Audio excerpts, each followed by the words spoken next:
Hi guys! Welcome to my channel and welcome back to another review of foundation. In this video, i-review ko po ang L'Oreal Paris Infallible Pro Glow. Ito po siya. So if you are new on my channel, please consider subscribing so you'll be updated sa mga i-review kong mga product. So let's get into it. So as I have said earlier, I will be reviewing the new L'Oreal Paris Infallible Pro Glow.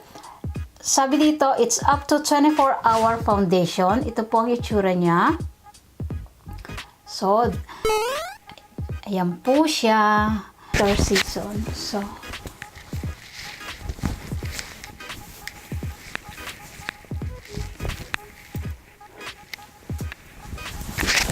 So, yes guys, tube po siya. Yan. So, 30 ml ang laman niya. Wear up to 24 hours. Okay, again. Lasting Glow Foundation. Never dull, never greasy. Finish po niya is radiant. And then, it wears up to 24 hour. Coverage is medium. Texture niya is airtight. So, try na po natin. Open na po natin. Ito po siya. So, pakita ko po sa inyo ang itsura niya. Yan. Hindi po siya ganun kalagkit sa tingin ko. Tapos hindi naman siya ganun kalabnaw yung runny. Yan. So, I'm in the shade, bago ko po makalimutan, 203 Nude Beige. So, I never put anything po sa face ko aside from moisturizer. So, gagamit po ako ng primer sa right side ng face ko and no primer sa left side para po ma-justify natin o ma-compare natin kung ano ang difference niya with and without primer. So, when we apply primer, concentrate po tayo dun sa mga areas na may open pores po tayo. Apply na po natin ang parang nag-o-oxidize siya. So again po, pag nag-apply po tayo ng foundation, as much as possible, we keep it very light lang yung application para natural ang look niya at we have to blend it very well. Yun po ang isa sa mga secret para po mag-last at hindi mag-cake ang foundation. Parang nag-o-oxidize siya sa ano ko.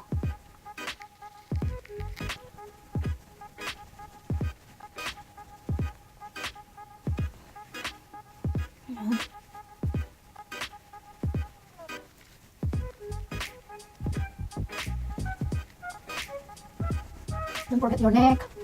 Lagay pa po tayo ng isa pa. Yan. So, yan po yung ano niya. Ito po. Yan. Very light siya. Parang wala kang nilagay sa mukha ko. So, sa other side naman po.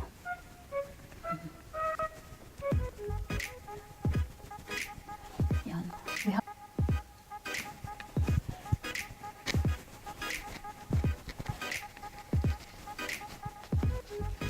So, parang ang puti ano. Pero sa personal po, hindi. Okay lang siya. So, ayan po. Try ko. Kasi, very light siya. Lightweight ang feeling. Tapos, hindi siya tacky. Kasi merong foundation na pag in-apply mo, you can feel it na very tacky na siya. Tapos, mabigat. Ito, hindi. Lightweight siya. Mabilis siya mag-set. Tapos,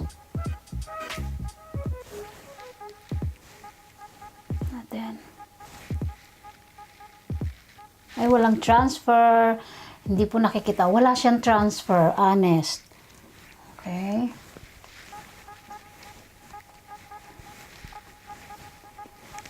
Babalik po ako for more updates. I will finish my look and then I'll be right back, guys. Hi guys, I'm back at nakalimutan ko pong mag-time check kanina. So, it's been half hour nung in-apply ko po yung foundation. 11 o'clock po yon. And the time now is 11:28. Yeah. Almost half hour na po yung lumipas. So, mamaya po babalik ako to update po sa inyo ng foundation na to. So, Kasi sabi niya, 'di ba, 24 hours siya. So far, so good pa naman yung foundation. Yan, maganda siya. I like it. Yan, very lightweight yung foundation. Hindi na po ako mag-aura-aura sa inyo kasi hindi na po bagay sa akin yan. So, I'm here lang po to update you or review to you kung ano yung mga foundation na ginagamit ko at kung ano yung, kung maganda ba siya or what. Wala na pong aura-aura tayo niyan. Cringe na po yon. So, yep guys, I'll be right back later sa update ng foundation na to.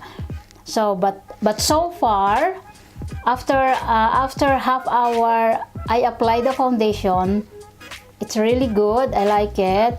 Pero lalabas ako, so doon ko malalaman kung yung performance ng foundation na to. So, okay guys, we'll see you again later. Hi guys, update po tayo sa foundation. I apply this 11 o'clock. So, the time is 8:47. Yep. Yeah, 8:48. Yeah, 8:48 na po ng gabi. So, I've been wearing this for almost close to 9 hours. 11, 12, 1, 2, 3, 4, 5, 6, 7, 8. No. So, magna-9 na. Almost 10 hours ko na siyang nasusuot. So far po, maganda po yung yung foundation. Wala pong issue ng cakey. Akong napuna at nakita. Okay, take my eyeglasses off. Yan. Wala pong cakey sa gilid ng nose. Yan. Ito po yung my primer. Ito po yung walang primer. So, ang difference po niya, pag may primer, kino-cover up niya. It helps cover up the pores. Pero yung walang primer, visible po yung pores niya if you look at it closer. Pero pagka may primer, wala po siyang, hindi po halata yung pores natin. That's the good thing when you apply primer before foundation. So, wala pong cakey akong nakikita under my eyes, sa nose. I never had any retouch done, even powder, wala po. So, yan po. Wala pong cake. Tapos, maganda po siya. Maganda siya sa skin type ko. Kasi ako po is dry to normal. Tapos, yung foundation na yon is from normal dry skin. So, very suitable po siya sa skin type ko. So, I like it. Ito yung gagamitin ko. Ito yung foundation na talagang swak sa skin type ko. Wala po talagang maganda siya. Maganda yung foundation. So, I recommend this foundation sa mga same skin type ko, dry to normal dry skin. Yeah. Tapos, kasi I can't tell kung control niya yung oiliness ng face kasi I'm not oily, so hindi ko po mabibigyan ng ng judgment.